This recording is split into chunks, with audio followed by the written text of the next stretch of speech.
قدیم زمانے میں ریگستان کے بیچ ایک ایسا شہر آباد تھا جو دور سے دیکھنے میں جنت جیسا لگتا تھا۔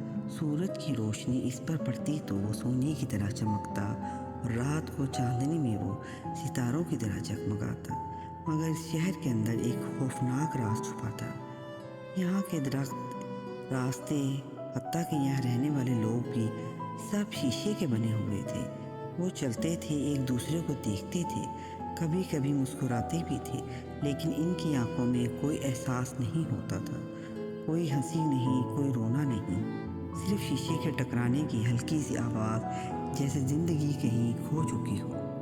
اسی شہر کے کونے میں ایک چھوٹا سا گھر تھا جہاں ایک لڑکا رہتا تھا۔ اس کا نام امان تھا۔ امان باقی سب سے مختلف تھا۔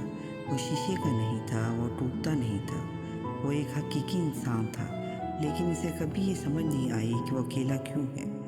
بچپن سے اسے ایک ہی بات سکھائی گئی تھی، باہر مت جانا، تم ان جیسے نہیں ہو۔ امان اکثر کھڑکی کے پاس بیٹھ کر باہر دیکھتا اور سوچتا، یہ سب لوگ زندہ کیوں نہیں لگتے۔ اس کے دل میں ایک عجیب سا خلا تھا، جیسے وہ کسی چیز کو تلاش کر رہا ہو، جیسے وہ خود بھی نہیں جانتا تھا۔ ایک رات جب پورا شہر خاموش تھا اور چاندنی ہر چیز پر پھیلی ہوئی تھی، ایک بوڑھا شیشے کا آدمی آہستہ آہستہ امان کے گھر کے قریب آیا۔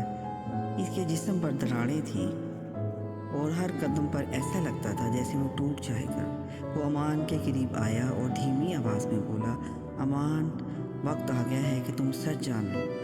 امان گھبرا گیا، کون سا سچ؟ بوڑھے نے گہری سانس لی، یہ شہر ہمیشہ ایسا نہیں تھا، یہاں لوگ زندہ تھے، ہنستے تھے، محبت کرتے تھے۔ امان کی آنکھوں میں حیرت بھر گئی۔ پھر کیا ہوا؟ بوڑھا بولا، آہستہ آہستہ لوگوں کے دل بدلنے لگے، وہ جھوٹ بولنے لگے، ایک دوسرے کو دھوکہ دینے لگے، حسد اور نفرت بڑھنے لگی۔ پھر ایک دن ایک طاقتور جادوگر یہاں آیا۔ اس نے کہا، اگر تم سچ نہیں دکھا سکتے تو میں تمہیں ایسا بنا دوں گا کہ تمہارا ہر چہرہ سچ دکھائے۔ اور ایک ہی رات میں اس نے سب کو شیشہ بنا دیا۔ امان کا دل زور زور سے دھڑکنے لگا۔ وہ جادوگر کہاں ہے؟ بوڑھے نے شہر کے بیچ ایک ٹوٹے ہوئے محل کی طرف اشارہ کیا، وہ اب بھی وہاں ہے، اور جو بھی وہاں گیا کبھی واپس نہیں آیا۔ اس رات امان سو نہ سکا۔ اس کے دل میں ایک ہی خیال گونج رہا تھا، کیا میں سب کو واپس انسان بنا سکتا ہوں؟ آخر کار اس نے فیصلہ کر لیا، میں کوشش کروں گا۔ اگلی رات وہ چپکے سے گھر سے نکل پڑا۔ راستے سنسان تھے، شیشے کے درخت چمک رہے تھے، ہوا چلتی تو عجیب سی آواز پیدا ہوتی، جیسے کوئی سرگوشی کر رہا ہو، واپس چلے جاؤ۔ امان کے قدم رک گئے، دل میں خوف بھر گیا، لیکن پھر اسے اپنی ماں کی مدھم سی آواز آئی، ڈرنا نہیں۔ اس نے ہمت کی اور آگے بڑھتا گیا۔ جیسے جیسے وہ محل کے قریب پہنچا، اندھیرا بڑھتا گیا۔ آخر کار وہ اندر داخل ہوا۔ وہاں ایک بہت بڑا آئینہ تھا۔ جب اس نے اس میں دیکھا تو اسے اپنا چہرہ نظر آیا، بلکہ اس نے دیکھا اپنا خوف، اپنی تنہائی، اپنا غصہ۔ آئینہ بول اٹھا، جب تک تم خود سے سچ نہیں بولو گے تم کسی اور کو نہیں بچا سکتے۔ امان کی آنکھوں میں آنسو آ گئے۔ اس نے پہلی بار اپنے دل کی سچائی کو قبول کیا۔ اچانک پورا محل اندھیرے میں ڈوب گیا۔ ایک خوفناک آواز گونجی، تم بھی انسان ہو، تم بھی چھوٹے ہو۔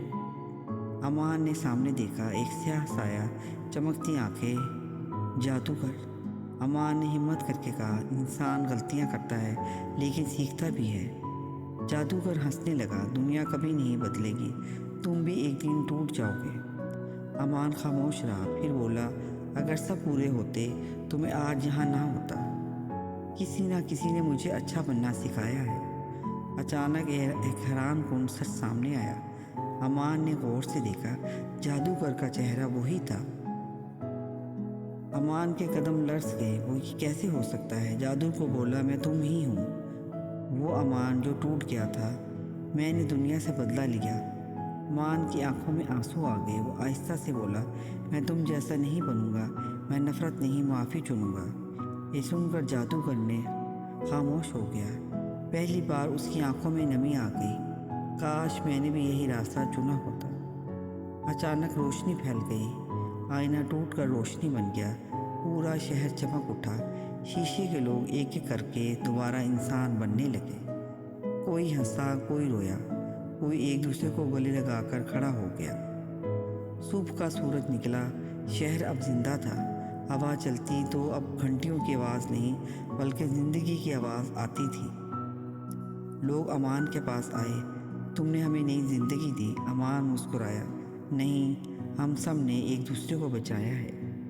اور اس دن کے بعد وہ شہر صرف خوبصورت نہیں رہا بلکہ ایک زندہ مثال بن گیا۔ انسان چاہے جتنا بھی ٹوٹ جائے، اگر وہ سچ اور معافی کو اپنا لے تو وہ خود بھی بدل سکتا ہے اور دنیا بھی۔ جی ہاں سامعین، جب انسان اپنے اندر کے اندھیرے کو ہرا دیتا ہے تو پوری دنیا روشن ہو جاتی۔ اگر آپ کو ہماری یہ کہانی اچھی لگی ہے تو اسے لائک کیجیے، سبسکرائب کیجیے۔